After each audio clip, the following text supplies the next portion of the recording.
was born in Kenya. I was born in the Rift Valley, in Nakuru, and we lived on a farm up in the Western Highlands. And then we moved to Lake Baringo, and then later on in my life I found this beautiful place called the Matthews and the Doto area. The only way to travel around there is by camels, so I started my camel safaris up there.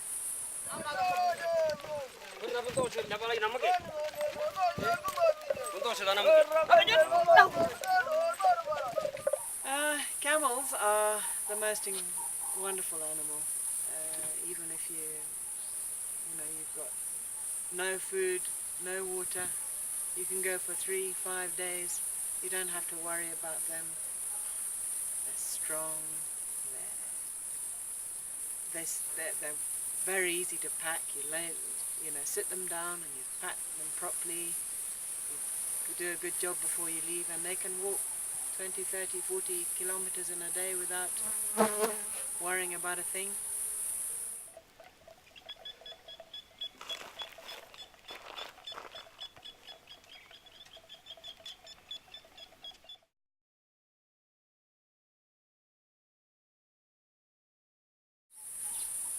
We work with the Samburu.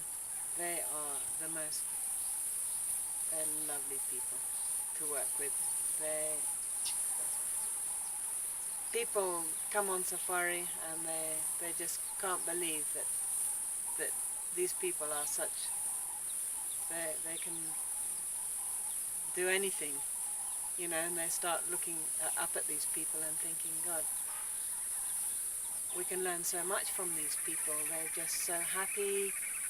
Sometimes when you have a terrible drought and they've lost everything, they just pull themselves together and become stronger. They're just amazing people to work with.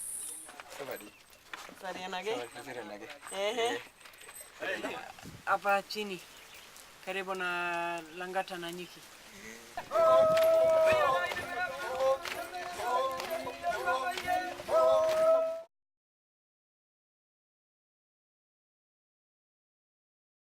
What we see with people coming on safari, after 6 days, their attitude has changed, their thoughts, they're completely different.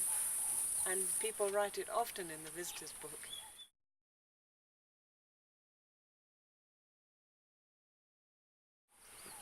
I learnt in 1996. Wish I'd learnt before. Jumping in an aeroplane, your first time you head off from the airport, it's just the most incredible freedom.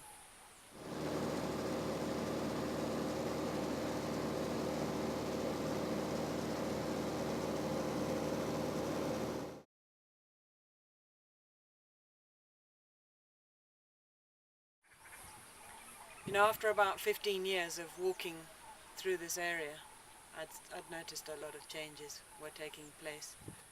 So we decided to start the Milgis Trust. The Milgis being the big lugger that flows between the Matthews and the Ndotos. In some places it's 1 kilometer wide. It's a beautiful lugger.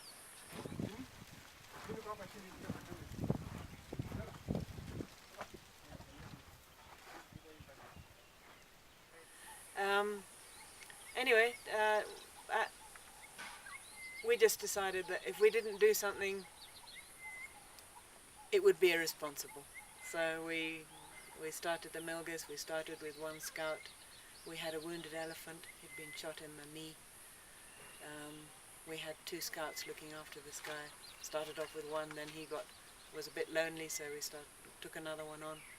And then sadly that elephant died after treating it. I think he just limped for too long. He had a terrible wound in his leg. And those scouts were so sad when he died because they'd become really good friends. So we decided the best way to pass our message is to employ the people from there. And now, where elephants haven't been for 40 years, they are beginning to come back.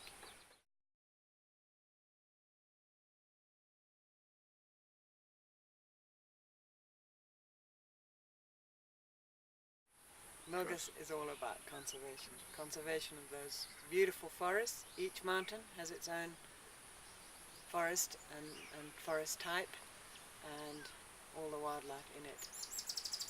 Yeah, when I first did that, my very first camel safari I did through the Matthews, we got completely lost and we completely stuck. We couldn't go forwards or backwards. And one of the Samburu guys said that he had seen rhino tracks behind. Let's go back to the rhino tracks and follow him. And we did. And now there's no rhino. The last rhino that was shot in 2000.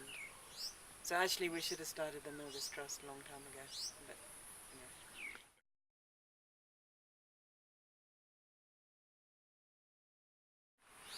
to do conservation, of course, you've got to get the people on board. So, of course, education, we help with a lot of the schools. We've built our own school near where our base is, on the junction of the famous Saya Laga and the Barceloi. We have a little school there with 100 children, and we talk conservation all day, as much as we can, with those children, because we want them to spread the word to their parents, make them understand. We've drawn conservation messages all over the walls of the school, which is quite interesting. They've really enjoyed that.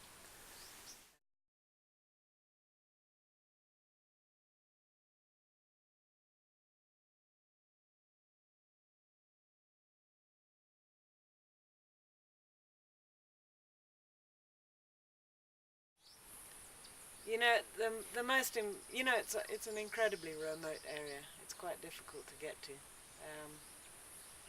And really and truly, what we really need, what would be fantastic, is to give more people employment in the area to look after the wildlife. Then it would all be worth it for them. And coming on safari, you're giving them more jobs, it's fantastic. You know, and then they realize that the wildlife is what's bringing these people there, and the beautiful mountains.